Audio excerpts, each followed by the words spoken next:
sweet old auntie, right? Having one, it just would be nice.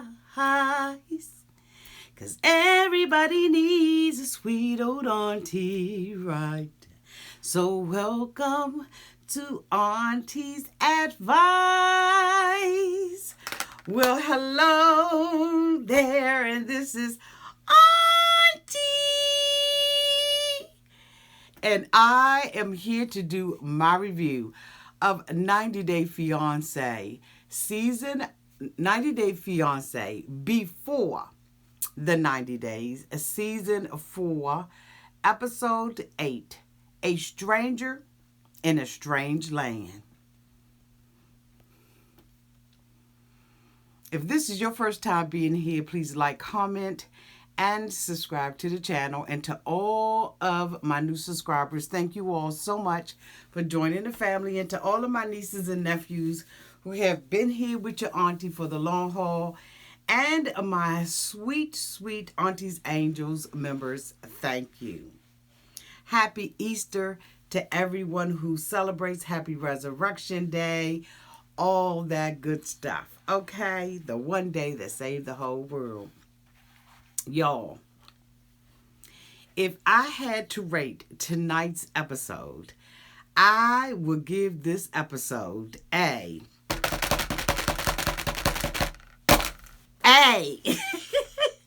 This episode for me gave me life, and that life more abundantly. Do you hear me? I gave this episode a A.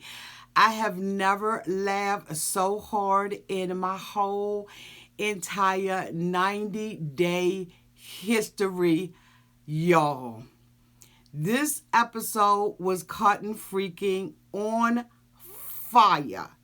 And I just want to say thank you to everybody who waited for me to come out, because I was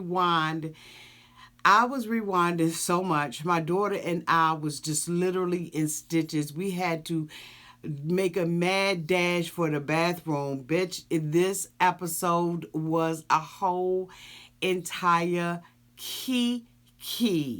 Okay? A straight key. Like, y'all, I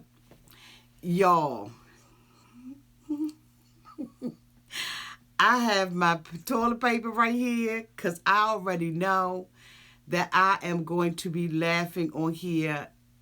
I apologize in advance for my unprofessionalism. But y'all, this was a straight kiki. For all of those who want to get a review of what happened between Darcy and Tom, I apologize in advance. I did not look at them. I fast forwarded through the whole entire thing. I was absolutely and totally not interested in one word that either one of them had to say. So if you are looking for me to do a review on that filler crap, I'm sorry, I just cannot do it. Yolanda and Williams were not on this particular episode, so we don't have to go down that lane. But we're going to go ahead and talk about the other couples who were on the show tonight. Let's start with Dave. Dave, of course, is still in the Ukraine, and he is still looking for Lana. And he has made a decision that he is going to drive to her hometown, which is a 4-hour drive, because, she did not show up at the train station, and he frankly doesn't know where she is. And so we see him, with his laptop, and evidently he has a flip phone. And he is, basically has a rental car, and he's going to make this trek to her hometown. Now, he does not want her to know in advance that he is coming. He says that he has an address for her, but he does not want to show up at her door. Instead, he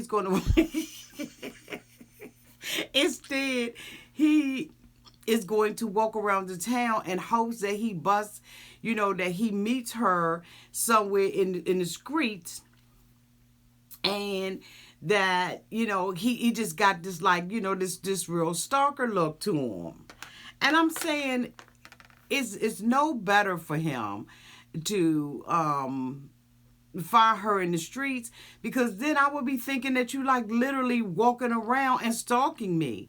And so anyway, he is, on his way. He's traveling with the TLC crew in tow, bitch. And so he's driving, and the other young lady had already warned him that the streets were really, really dangerous, but he said that he was going to go anyway. And so, he's driving down these roads. The roads are rough. They got potholes and all kinds of stuff. Snipers and pirates and lions and tigers and bears. Oh, my. And he ends up having a flat tire. And so we see him outside with the flat tire. And, this is in the middle. This is 3 hours after him driving there, starting his drive. And, he's on the side of the road, and the TLC cameras are filming him. He says that he really wished that he could get rid of her, and that, he did not, that this would just be ended between the two of them.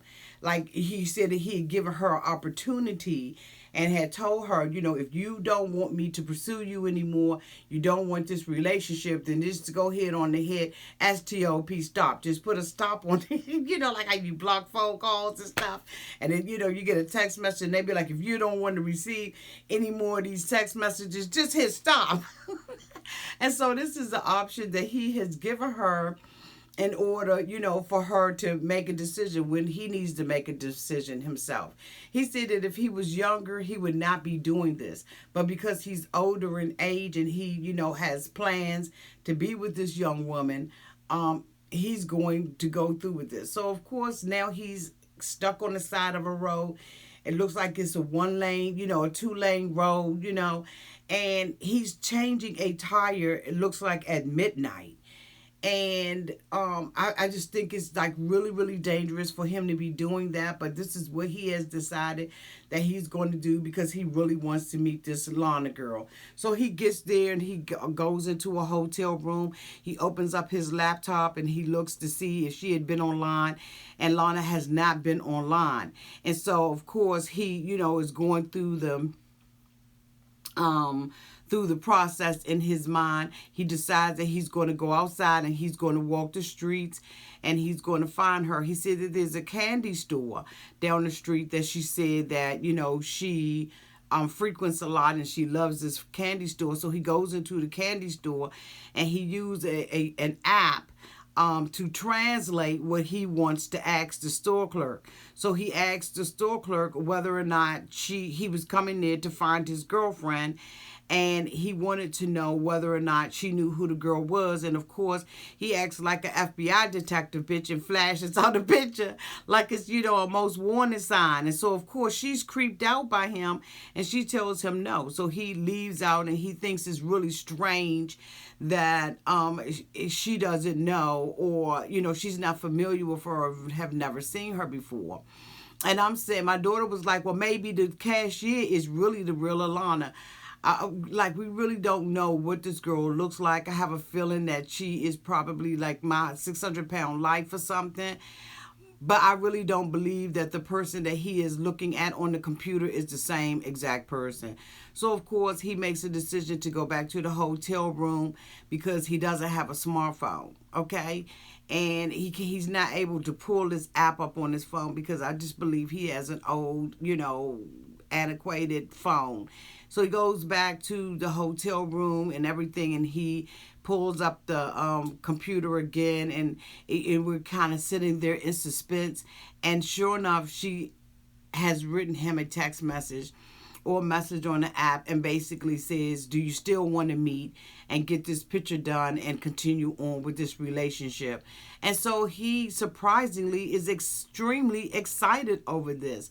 He says that all is forgiven. He's starting from the beginning, and he's just excited to meet her. He says in order for them to do the K-1 visa, they have to prove that there has been a relationship. He said he's been in a relationship with this computer woman for 7 years. And that does not make a relationship. And so, she has made a decision that she is going to meet him. We don't know what's going to happen, who's going to meet him. But I'm telling you right now, he is dumb as a cotton freaking doorknob. And at this point, I really don't feel sorry for him because he is pursuing something that he knows is not going to have a good ending. This girl has ducked him, three times, and I think that this fourth time he's going to duck her again. But anyway, that's his story, and he's sticking to it. The next couple that I want to talk about is Avery and Ash. Avery and Ash are still going around in the same old circle, okay? The two of them, she wants to meet his ex-wife, and he doesn't want her to meet the ex-wife. He says that his ex-wife is extremely honest, and he just does not know what she is going to say to Avery. And I'm saying, if you're concerned about what she's going to say to Avery, then you got some serious issues with your ex-wife. You probably did some things that just weren't nice, and but she's still going around in the same circle. She says that she doesn't want to be on this vacation with him. She's not really there for a vacation. She's there to see whether or not this is going to be the man that she's going to live the rest of her life with. I think that Avery has a lot of deep, dark secrets. And I think that has a lot to do with his eyes expanding the way that they do. I know he said he has a disease, but it almost looks like every time he's sitting there telling a lie, or or just kicking the bobo in a lie type of fashion, his eyes expand open. So I just I think he's just a straight up liar, and I think that she's going to end up getting her heart broken off of this mofo, because this story just does not. I mean, the more he goes on, the more she pressures him into telling her the truth. The next couple that I want to talk about is Stephanie and Erica. This is a hot tail mess, okay? Little Bo Peep has definitely lost her sheep, all right? We already knew that this relationship between Stephanie and Erica was not going to work out. But after this episode, I am convinced that Stephanie, being a YouTuber, was familiar with the 90 Day Fiance show, decided that she was going to use this girl in order to get on the show. She just absolutely is not attracted to Erica at all. This is all a ploy for her to get on television, in my opinion. There is no connection there whatsoever. She made it appear to this girl that, she was interested in her, but she is not romantically interested in her. Everything the girl does is wrong. And I just really, after this episode, I am completely and totally convinced that this was this was something she felt like she wanted to do. Maybe it was on her bucket list to be on 90 Day Fiance, because the way that she has been treating her has been horrible. And I mean, when I say horrible, I mean horrible. So we see Erica's calling her girlfriend Paige on the phone. And she's telling her girlfriend Paige that, she's feeling a little uneasy about the relationship with her, that they have been arguing back and forth, and that, she told her to delete her app. She says she still is excited about her meeting her friends and everything, but she's just really not sure that she really wants to stay. That this relationship is going the way that she had planned. And she also, was telling her about how everything went at the restaurant, how she said she wanted to take her out and treat her like a princess. But, she treated her like the frog, okay?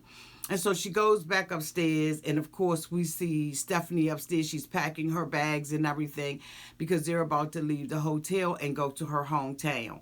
And so, as we can see, she doesn't know how to pack a bag. And I had noticed that she doesn't wear her mask. Now, my daughter said that she doesn't wear a mask because she, when she's out in public, or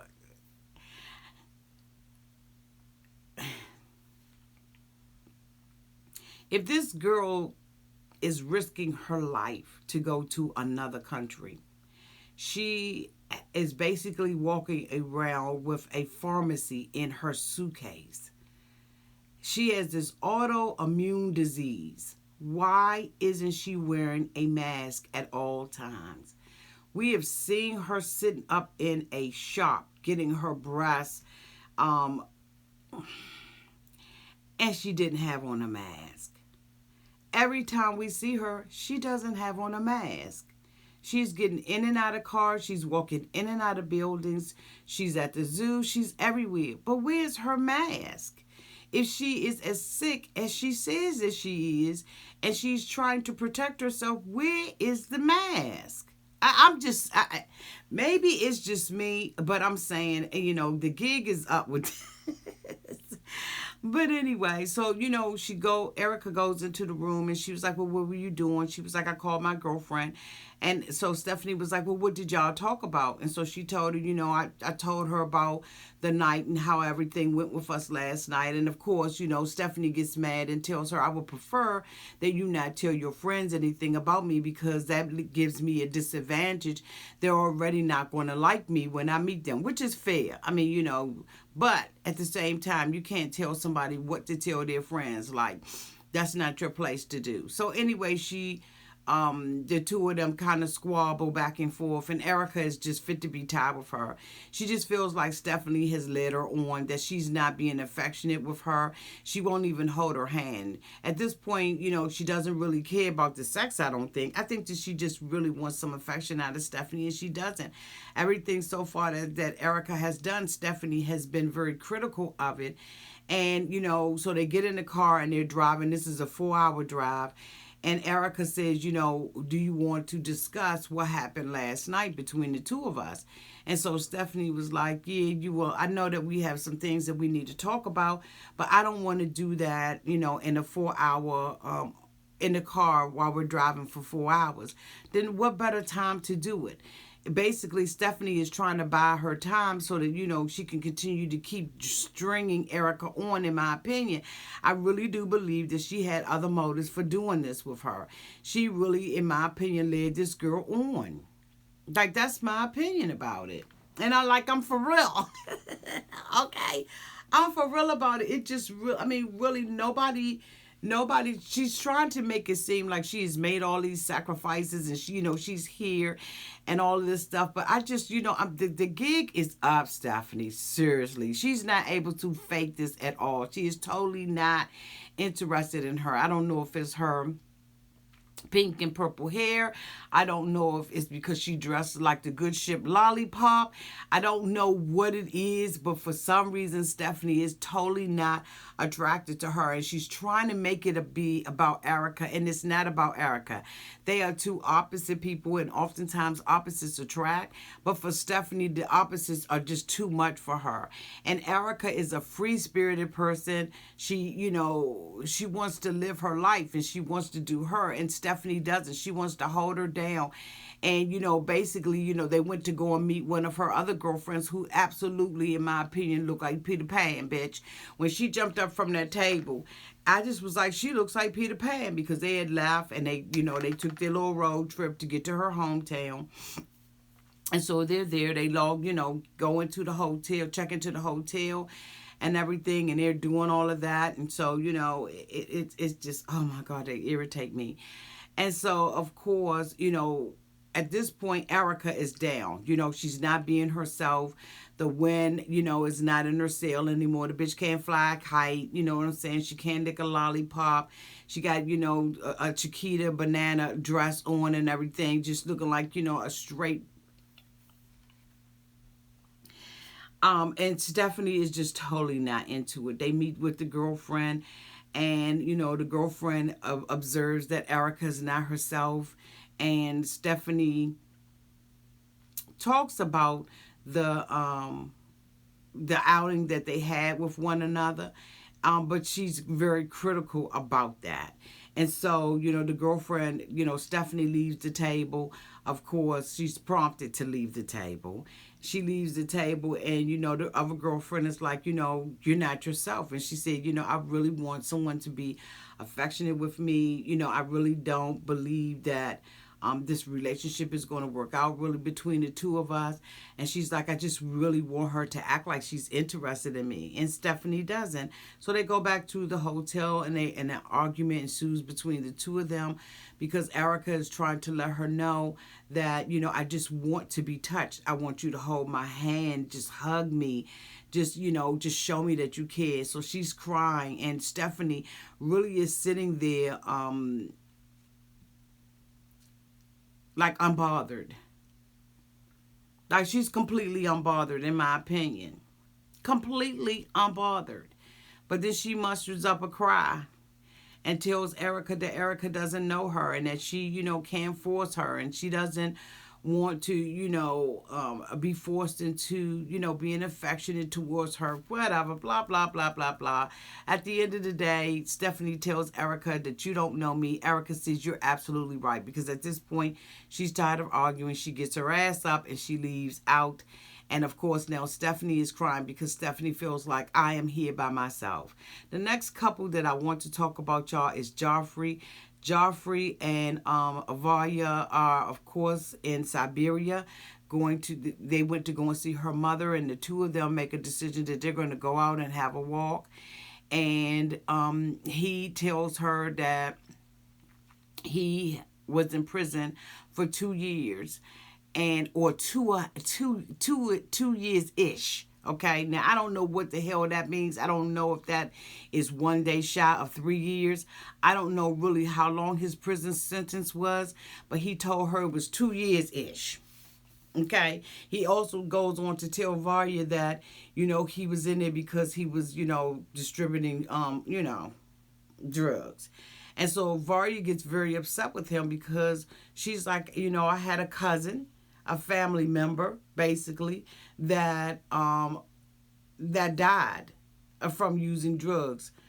Do you understand the seriousness, or understand that what you do destroys families? And so my daughter, was basically like, Mom, do you believe that the drug dealer is responsible for what happens to a drug addict? And I don't, I believe it's 50-50. I believe, like I told her, it's supply and demand. If there wasn't a demand for it, then there would not be a supplier. And unfortunately, you can't make a person who wants to abuse drugs not abuse drugs. I just, it's really, really sad. And he was dead wrong. I don't like people who deal drugs, but I also don't like when people abuse drugs either.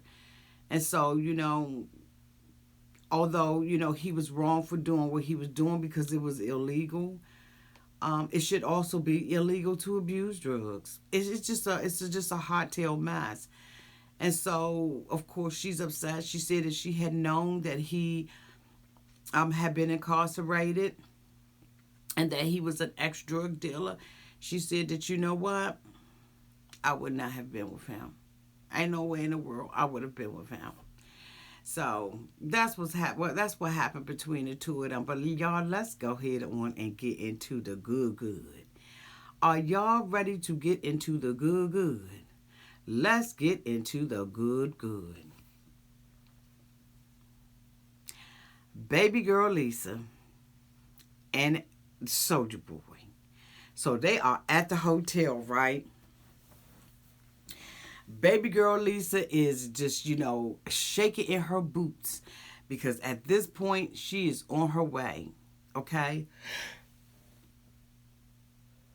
Excuse me, y'all. She is on her way to go and meet Usman's family. But before she gets there, bitch, she's got to pay a dowry. So we see her and Usman hop into the Uber Boo, and they are on their way to the goat town, to a goat village, boo, where they've got to go and pick up these goats. So she is in the car, and, she is just looking a hot mess. I don't understand why she has that black headband around her head. Like, I don't understand her style. But anyway, I digress. Everybody got their own style, and they got their own way that they do things, Auntie. So just, go ahead on and shut up about it. Excuse me. So she goes down to the goat place. And, honey, when they showed the aerial view of it, I almost fainted. I was like, ain't no way in the world I could have been able to go down there and look for no goat. And so they go down there and they're looking for a goat and everything. And they see the little thin goats. And she like, I don't like the thin goat. I rather, I prefer to have me a little thicker one. And so he was like, it don't make a difference because the goat is going to get fed. So the producers asked Usman, is that goat, why are you buying the goat? Is that a pat? And so Usman was like, what? I mean, what are you talking about? Why would it be a pat? He said that they're going to feed it and they're going to get it fat in this food, bitch. It's not, this is not a toy. This ain't a game. This is meat. He said, this meat, this, this is meat. My mom and them hungry down there, okay? So she goes around and they find this calf that's half white and half black. And of course, that's the daggone goat that she picks. Now, they got black goats, brown goats, red goats, all white goats. They got all this, but she has to find the Oreo goat to buy. Okay, so she decides she's getting Mr. Oreo goat. All right. And so they go over to the man and he's like, how much is the goat? And so he's like, the goat is, to which wool. And so, he was like, well, how much is that? And so it comes out to be $115 in American money. And so she was like, I think that they trying to rob me because I'm white. Okay, I'm a white woman, so they trying to gag me. Damn well that this Oreo goat is not worth $115. So Soldier Boy was like, it is worth $115. And ain't nobody trying to gag you because you white. If you gonna pay, you gonna buy my mother and them to go. I told you get one of them skinny bitches, okay? You the one that wanted to get the little fat goat, so you gonna pay a little extra. So dude looking at her like, dude was looking like he was running game though, y'all, for real. Dude was looking like 115.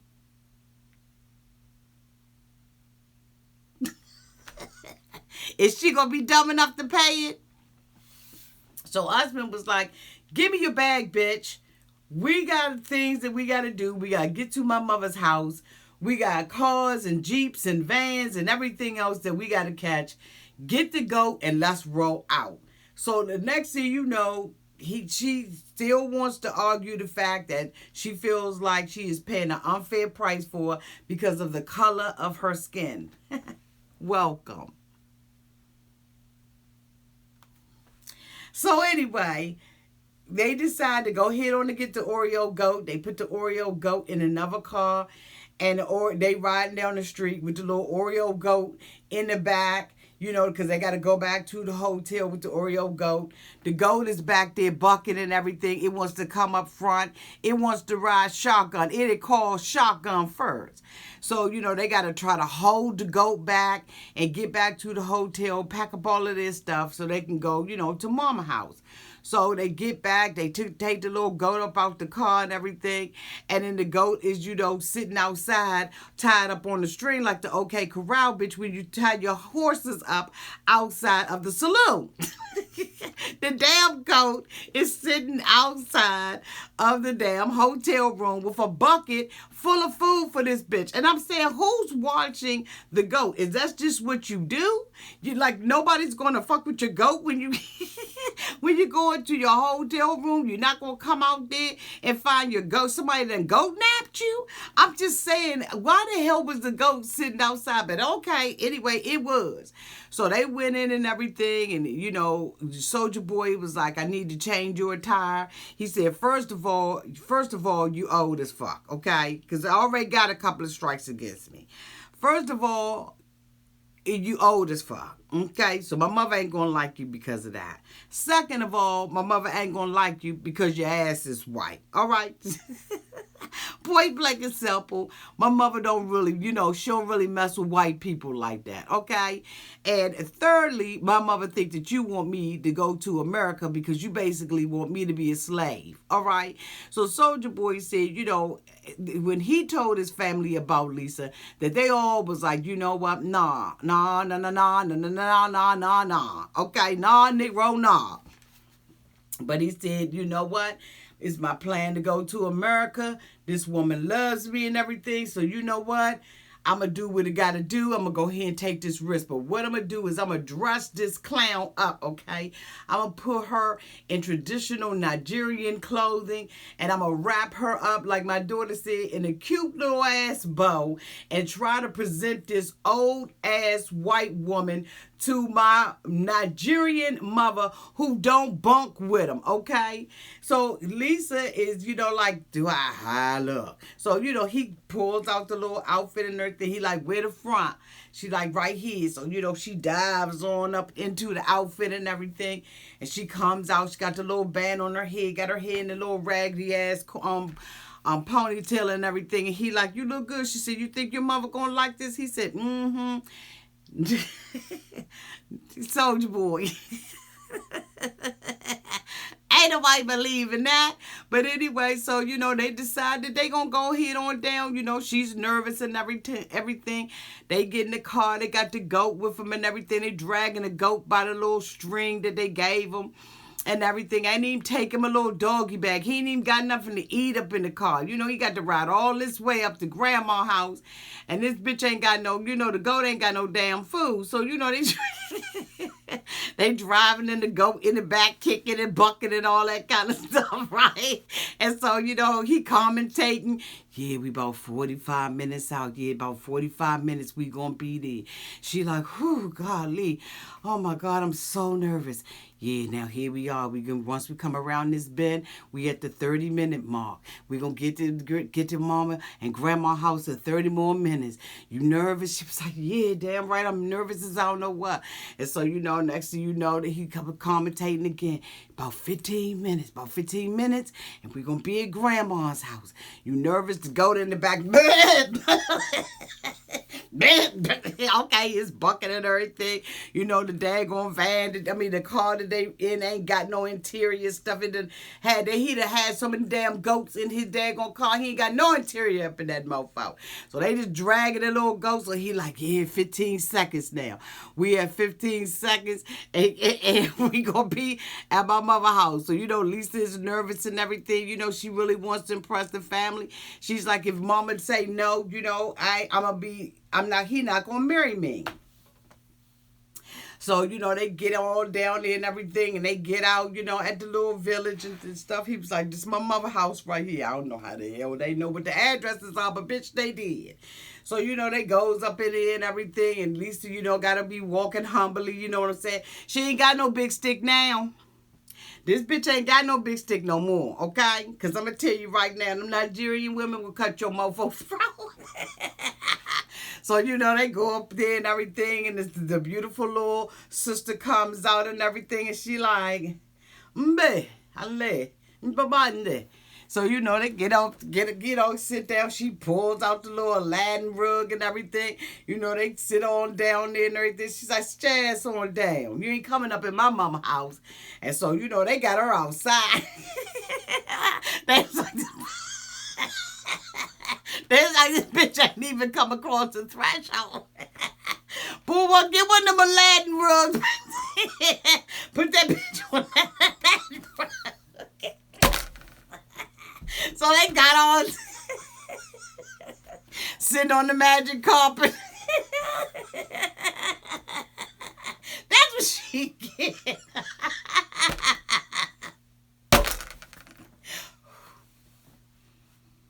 So he like, you gotta sit out here and everything. So, she's sitting out there, she chilling and everything. And so, they start coming about the house and everything. And I could just hear like a whole lot of drums. And so they coming up out of there 2 by 2, like Noah's Ark and everything. They coming out. They coming out that mofo like that, right? Hold on, y'all. Hold on, y'all. I got to get my tissue ready because I'm trying to tell you. So they came on out of there, like I said, 2 by 2. They sat on down. The mother was like,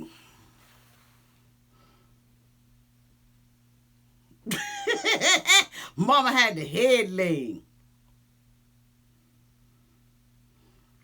So, they all sit down. He tell Lisa to sit down. They all sit down the Indian style, right? And so, he was like, this my mother. The mother was like, he's like, this my sister Asia. Beautiful sister. I mean, his sister was absolutely stunning. Just gorgeous. So he was like, this my sister-in-law. This my brother Moses. My brother Moses' wife. She was like, So then, he went on down the line and everything, introduced everybody. And so, they was like, he was like, well, the reason why I'm here is because this woman, this white American woman,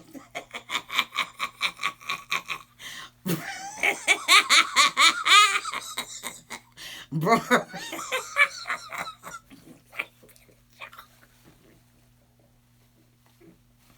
Excuse me. This white American woman brought her big ass.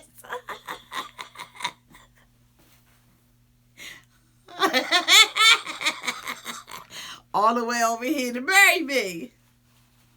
So, wait a minute, y'all.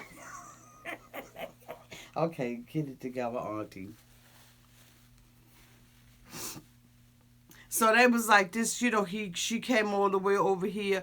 No, so they was like, so how's America? He was like, they said, how's America? She said, America's good. It's good. She was like, been a bumper. She said, what do you do in America? She said, I'm a nurse. I work, in hospice. I help people right before they transition over. So he said, she a doctor. I said, you lying bitch. She did not say she was a doctor. Soldier Boy is pumping her resume up, trying to make it seem like this woman is more than what she is. Liar. The sister was like, I may not understand everything, but I understand hospice. But look, this is the thing. When they came up out their house and they was sizing her up like that, and they was coming out of there 2 by 2, bitch, I was like, I feel like I know she felt intimidated, because that's the way that I feel when I go into a brand new African shop to go and get my hair twisted. I told my daughter, I said, that's how I feel when I be trying to go in there and get my hair done. Them women, when you go into that African shop, black women, y'all know what I'm talking about. When you go into an African shop, bitch, let's say you going up in there high noon, bitch, it's 12 o'clock, okay? Because first of all, if you got an appointment and you're a regular, you there at 7 because you want to get up out of there by at least 12. But when you really, riding back and forth from hairdresser to hairdresser trying to figure out who gonna do your hair the best, and it ain't gonna be real tight, and you gonna come up out of there swollen looking like a pumpkin, okay? You go up into a new shop, they size your ass up. They be trying to figure out, we gonna gag this bitch for her hair, so her hair gonna be 210. We gonna act like she got, a $20 discount. We gonna, what is she gonna get? They just be sizing you up. And I said, damn, I know how she feel, because I'm gonna tell you, when you go in them shops, they be ready for your ass, okay? They can automatically tell whether or not you got a good credit card or not, whether you got to pay for half your hair up front. They automatically know when you come up in there, they sizes you up, okay? And then if you got any kind of length on your head, then they're going to try to make a decision. They try to make sure that, it's long enough so they can charge you the extra $20 for, excuse me, y'all, being past like 22 inches or whatever. You get a 26er, you going to pay another, they were sizing her up. So he said that she was a doctor and everything. He was like, look, bottom line is, this woman has come all the way over here because she wants to marry me. The sister was like, what? Where you get this idea from? Where did you get this idea from? They know that this mofo is gagging the hell out of Lisa. But Lisa doesn't realize that even the girls at the club said that he was gagging her, that she need to leave him alone. She need to run. Everybody wrong but Lisa. This mofo about to take her straight to the bank and make a deposit in my checking account. The sister was like, what? The mother was like, the answer is no. The answer is no. Tell her put her little sandals back on and y'all get the fuck on off my porch. She said, as a matter of fact, I'm about to change my whole attire. Mama took that damn purple cape and put that purple cape on her head. It was like, and headed on into the house. Next thing you know, everybody's cape was up.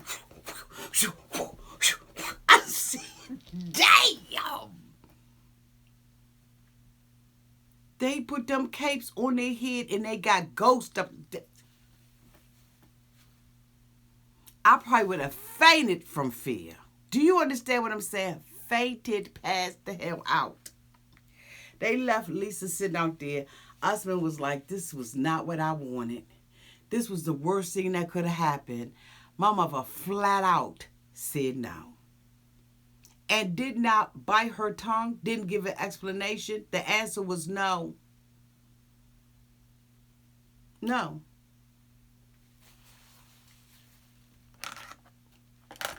Got on, rolled on up in there. He said, I think we better go. Before you get cut, don't say nothing.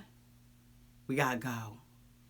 And I'm gonna tell you right now, them women humbled her. She didn't go up there all butt ugly. She didn't go all off. She didn't walk away from the, stomping off. She didn't do none of that. The women checked her at the door, bitch. They let her know straight up. Straight up. We don't care if you a doctor, in a hospital, a lawyer in the courtroom. We don't give a damn who you are. The answer is no. So Lisa and Usman, Soldier Boy, got back up in that car and rode on about that joint. And she's like, you know what? Look like I'm going to leave here a single woman.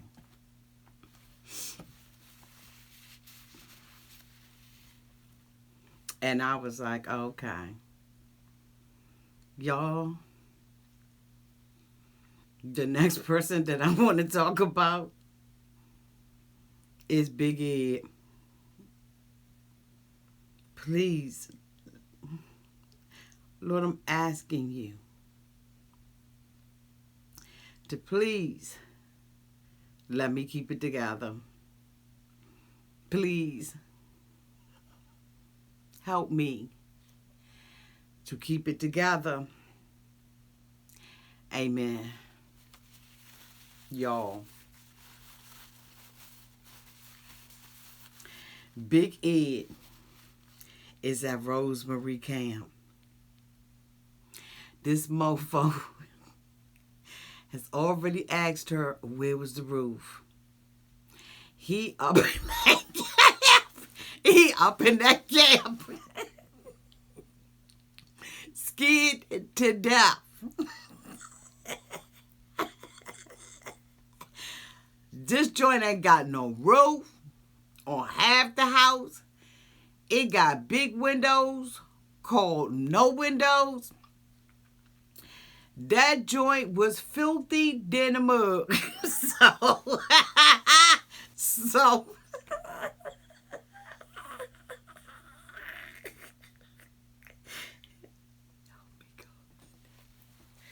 okay, please, I gotta keep it together.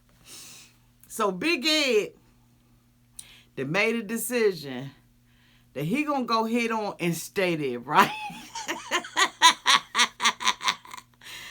So he was like, where little Prince gonna sleep at? She was like, he gonna sleep with my sister. Come on, let's go ahead on and make the bed up. So she goes and gets one of them cars, one of them, little silver things that you put over your car window in the summertime to, keep the sun from beaming down and burning up your car and everything, with them little windshield reflectors. She lays that joint down on the floor and everything. She gets a little mat. So it was like, damn, this just like a little mat. The mat was just so thin, y'all. Like, I just was like, oh my God. So she gets, they take the mat and they put it down and everything. He was like, damn.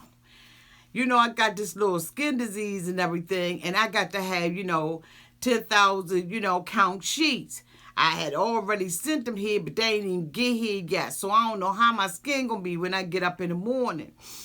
So I asked my daughter, and I was like, well, what kind of skin disease got? She was like, all he got to do is just say he prefers to sleep in there. Mom, it's just kind of like eczema or something like that, or using the wrong detergent.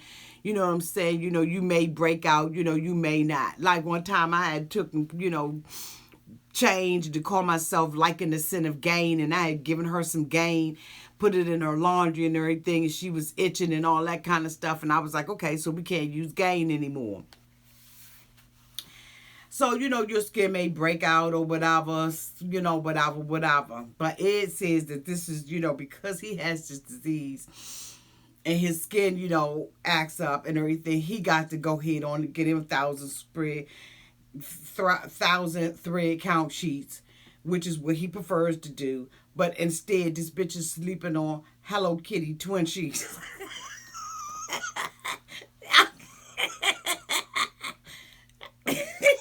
So he on the little Hello Kitty sheets.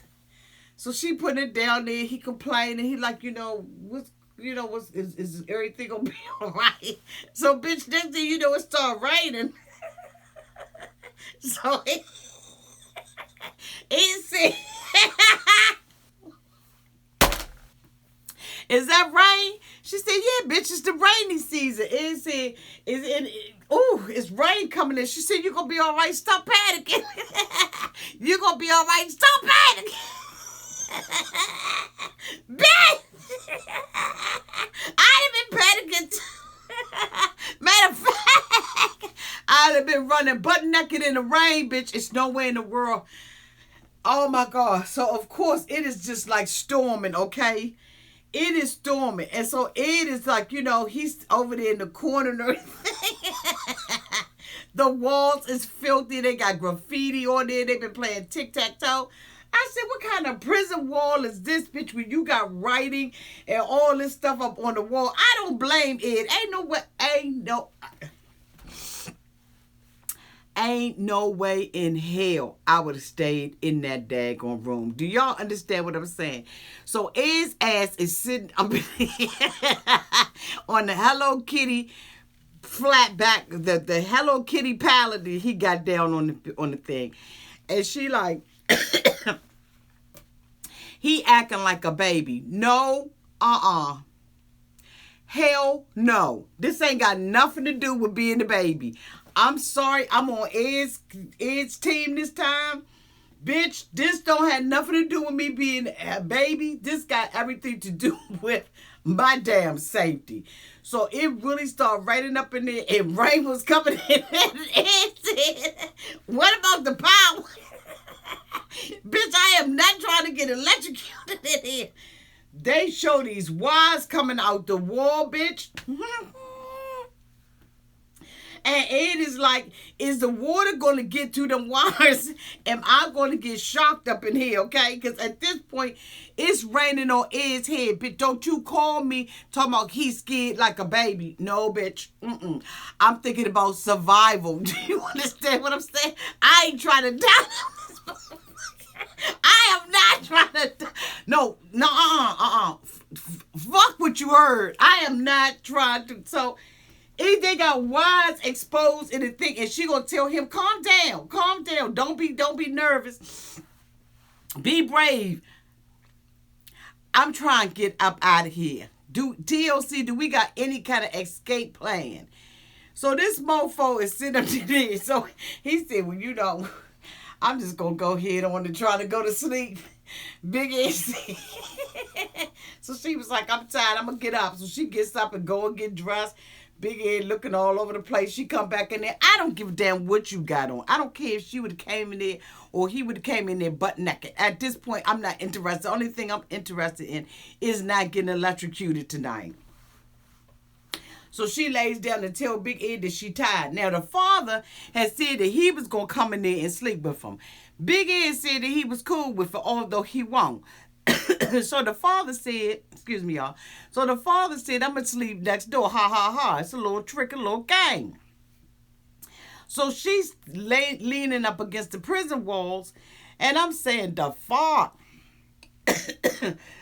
Excuse me, y'all. Let me blow my nose real quick, y'all, so I can stop this post-nasal drip, okay?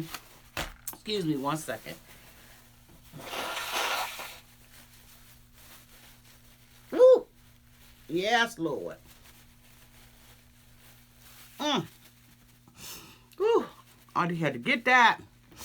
My straight. Let me make sure I'm straight. Okay. All right. Everything blooming out here, okay? So,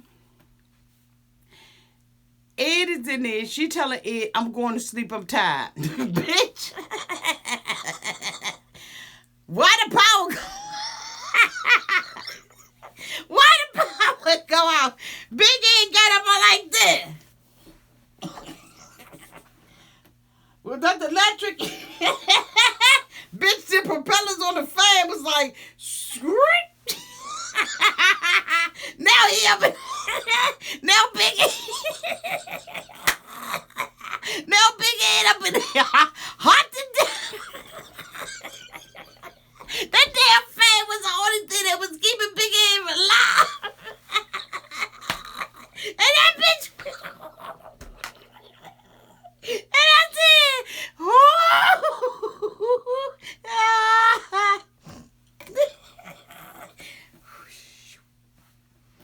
Biggie, damn near died, bitch, when they with it.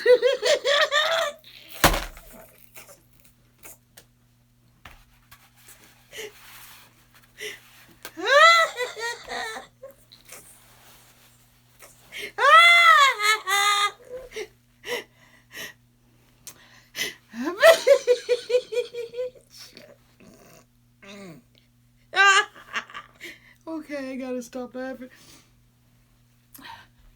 Bitch, when the fan blade stopped, I said, oh. Oh my God. Oh.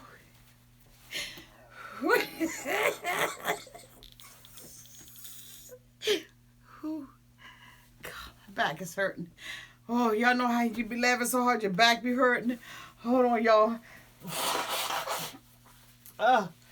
Me, I'm laughing so hard my nose just drained. Hold on, y'all. Oh, God. Oh, my God. Oh, I knew I was going to need this tissue. Oh. Y'all. Let me tell y'all. Big head.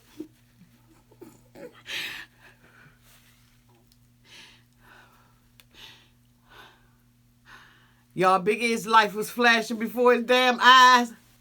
When that damn blade stopped on that fan and was like, I said, oh, oh, here we are.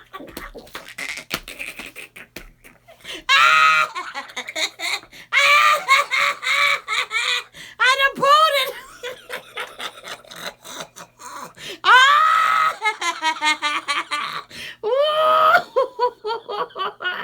My heart. Excuse me, y'all. My heart and my soul just bled for Ed.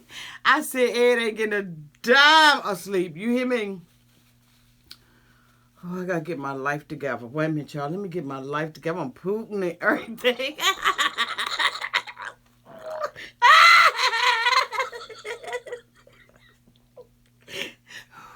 This was the funniest show. Who help me, God? I need somebody to help me. All right, so it come the morning time. We can only imagine how Ed slept. Ed woke up in the morning, Ed had a pillow behind his head.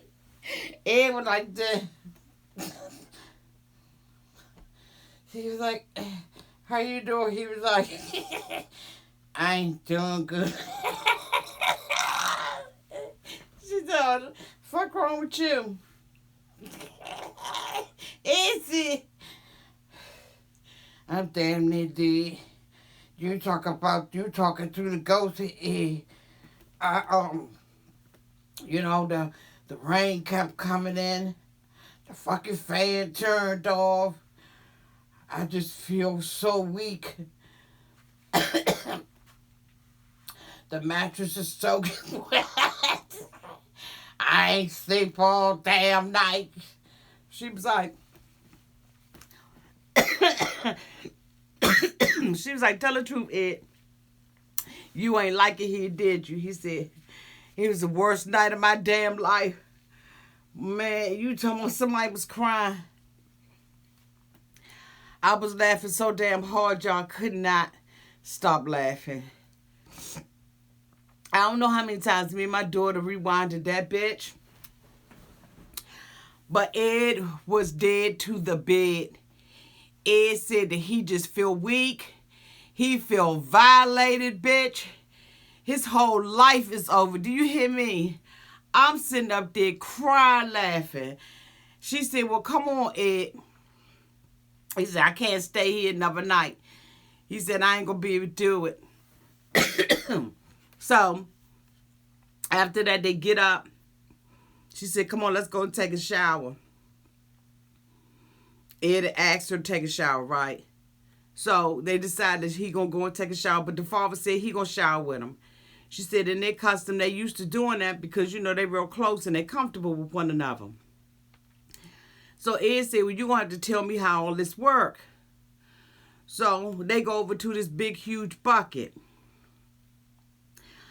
The bucket ain't got nothing in it but cold water and 2 daggone pots. The father take the pot. She take the pot and pour the pot over Ed's head. Ed like,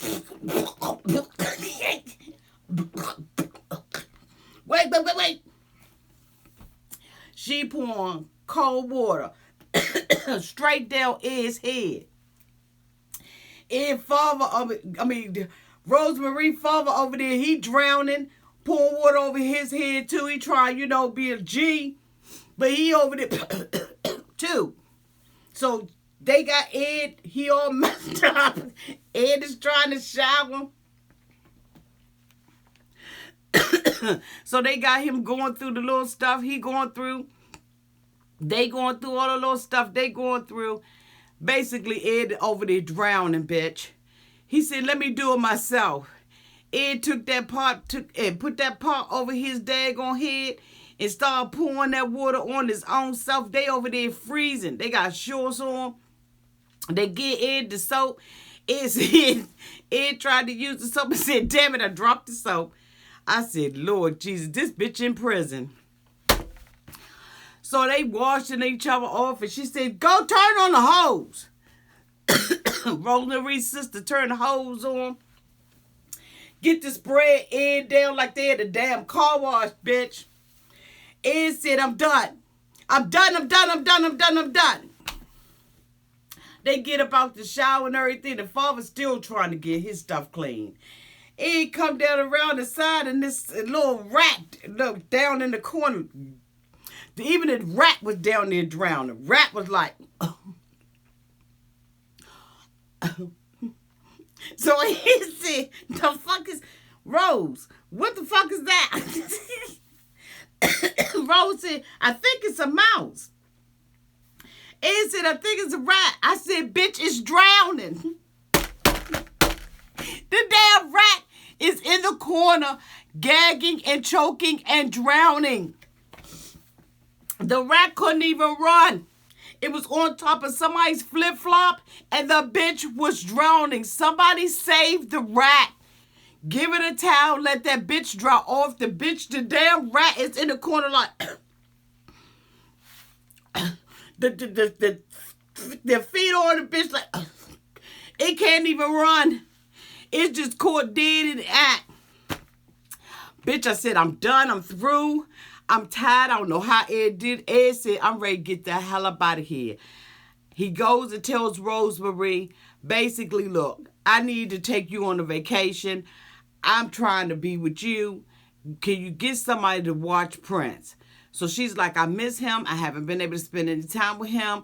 But since you only here for a short amount of time, I'm going to go ahead on and sacrifice and not be with him. Which I think is wrong. Because I think if Ed is trying to see whether or not this relationship is a viable relationship, then he needs to be getting to know the son as well, okay? But Ed don't care nothing about that son. Ed just care about getting the fuck about the... He said this is the worst damn day of his life. He ain't never lived like that before his life. And let me tell you something. With them prison walls, and look like they had them little Indian... You know the little... You know how you do the 1, 2, 3, 4 acts? Bitch, it was all kinds of stuff written on the wall. Like it was old teddy bears, just tatted. And he's talking about, so, you know, I don't know whether or not, you know, her sister asked me for some money. And I don't know whether or not this is a game and Rosemary in it. Bitch, give her the money. Give her the money. You live like that up in somebody's house. Send that bitch a direct deposit every 2 weeks. Evidently, this girl is poor down to the... like, I have never seen anything like this since Larry the Leechon. This girl is poor. Send this bitch a check.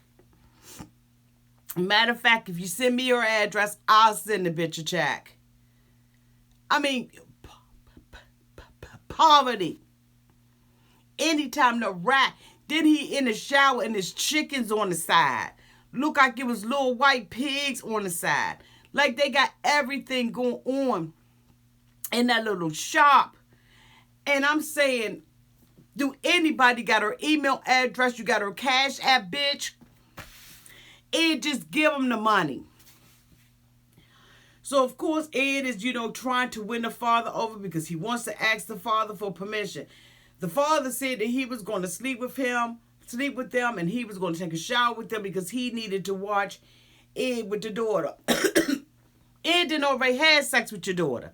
He didn't already banged her out. You understand what I'm saying? Where you been, daddy? He didn't already got the cookies from her. Ain't no more innocence with your daughter. That's why she got little Prince. Excuse me, I ain't trying to be disrespectful, sir.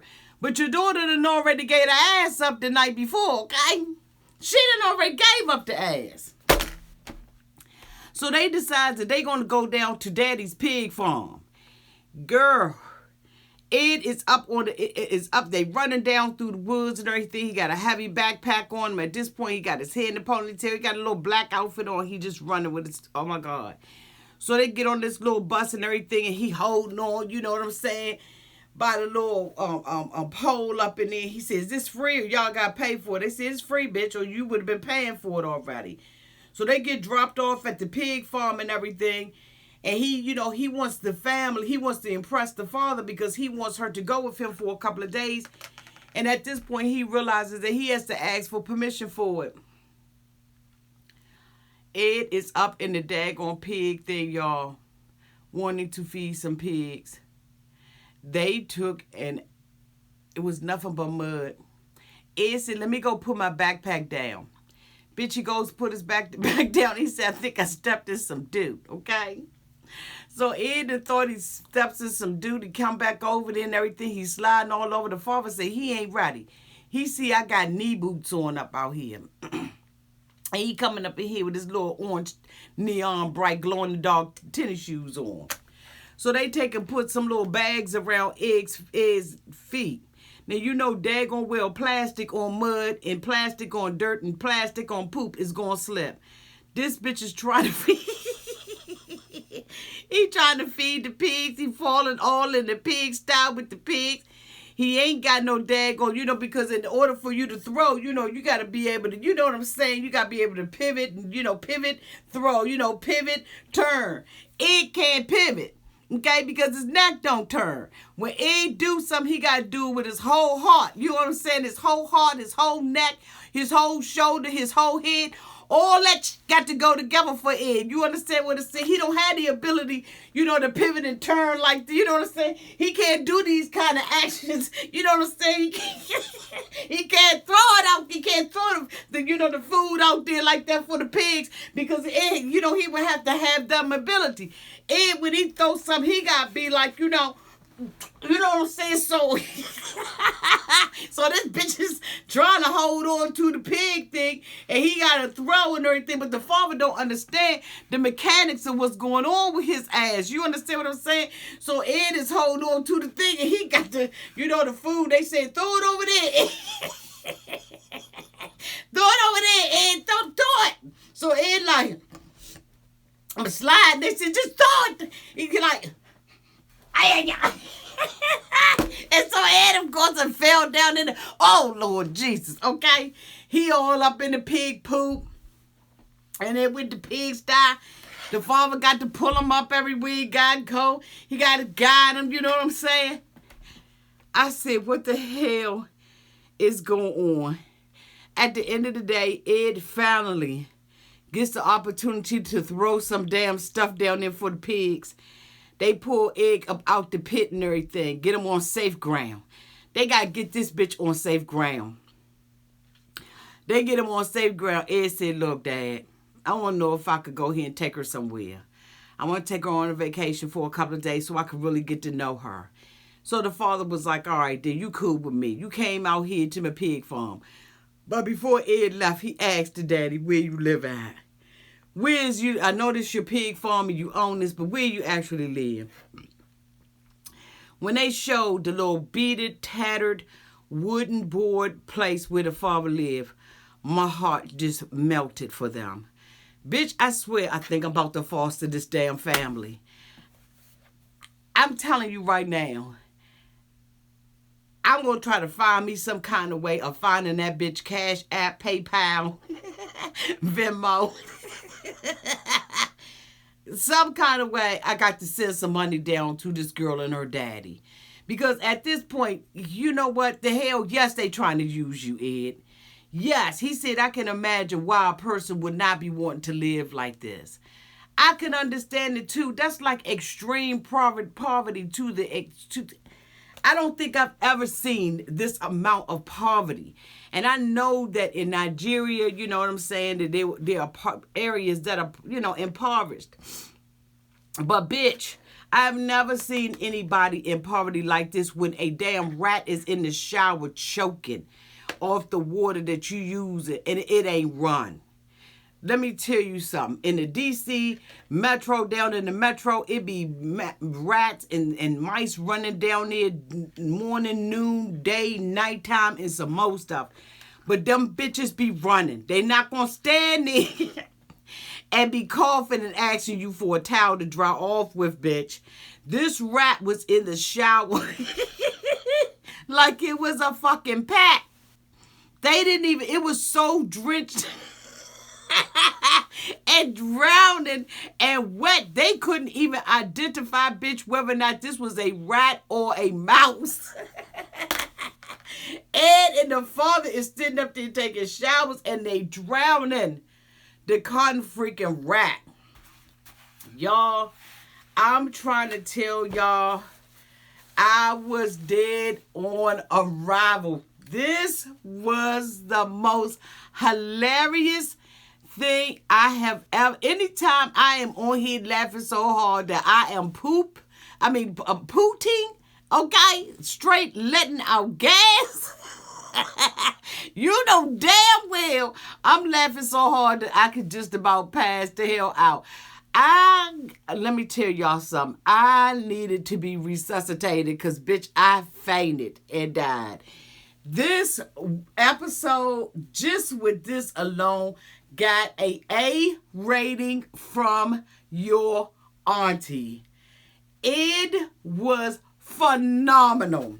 I told my daughter, I said, this is fucking acting. This has got to be acting.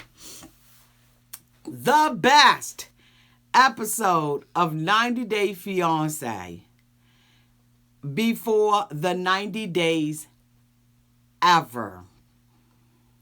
TLC, Sharp Entertainment, Cameraman, The Grip Men. Y'all did a phenomenal job on this bull right here. Every time I drink a cup of coffee, I'm going to think about them and that rat Because somebody got to save that rat. He needed a damn lifesaver. Because the rat was not able to recover. He just won't. And Ed was done, tied, and through and looking a hot mess. He was soaked and wet when he woke up that morning. And I told my daughter, I said, he got 0 minutes of sleep. And when he woke up, he sure did look like it. Let me tell y'all something. Again, if I had to rate this episode of 90 Day Fiance, bitch, it's getting an A+. It is getting an A+ from your auntie, because I'm telling you right now, between that and that damn Soldier Boy and Lisa and the family coming out there sizing her up, hands down, an A. Brilliant. Brilliant. Bravo. Y'all had Auntie crying like this? Bitch, bravo to TLC and Sharp Entertainment. This is the conclusion of my daggone video. I had to cut up so daggone bad on this thing. I don't know if I'm going to even keep it up. But I hope that you all have enjoyed it. All 747 of y'all out here. Thank you all so much for staying up late with your auntie. And I'm hoping that you enjoyed the review. Y'all stay home, stay safe. Make sure that when you go outside, you put a mask on. If you're not doing it for yourself, which you should be doing it for yourself, do it for somebody else. I love y'all to pieces, and y'all have a fantastic night. Until the next time we see each other again. Love you. Bye. Ooh, Lord Jesus.